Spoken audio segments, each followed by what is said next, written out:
first off, is it any clearer this morning what the situation is for the thousands of Malaysians who travel to work by road to Singapore every day in what many consider vital sectors? That's right. Well, the day has just begun, and my crew was at the checkpoint earlier, and it seems that the situation there is normal. There is no extraordinary congestion or anything of that sort. But still, because last night, Malaysia's Prime Minister Muhyiddin Yassin essentially dropped a bomb in a live telecast at 10 p.m., basically putting the country on lockdown and controlling or restricting the movement of Malaysians out of the country. And as you said, there are about 300,000 workers, Malaysians who work in Singapore and who cross the causeway every day, who are right now still in a state of confusion. We don't know whether there will be any special arrangements made for this group, but we do understand that the ban essentially does not allow Malaysians to leave the country at all. I had a chance to speak to some Malaysians who work in Singapore last night.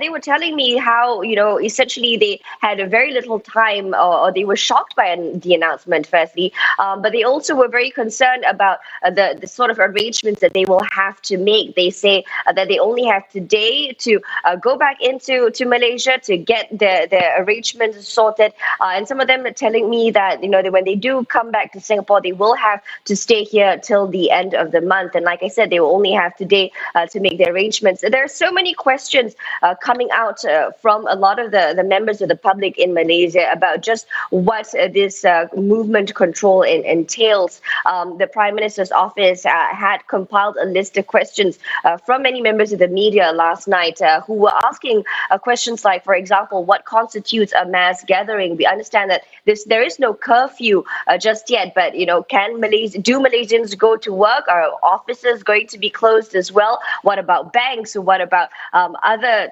business services that are not that considered to be so essential? But still so many questions that are on the minds of Malaysians that we've yet to hear an answer from. Yeah, starting to hit the consciousness and daily lives of many Malaysians there. But the Malaysian Prime Minister also telling his countrymen not to worry and not to panic. I mean, do you have a sense of how Malaysians are reacting to the effective lockdown? Well, panic buying in Malaysia has already started yesterday, especially after there were a lot of talks and rumors about this lockdown.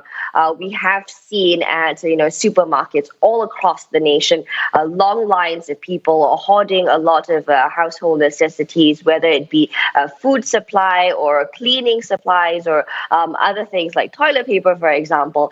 So we have seen that panic buying being sparked as a result of this lockdown announcement. Of course, Prime Minister Muhyiddin Yassin has assured Malaysians that there will be enough supply for them to last at least until the 31st of March, which is when this control movement order will end. But that doesn't seem to be assured. That statement that he made doesn't seem to be assuring Malaysians just yet. We are hearing that even this morning, lines have already begun outside supermarkets even before they are open. So that's just an indication of the state of anxiety among the members of the public in the country.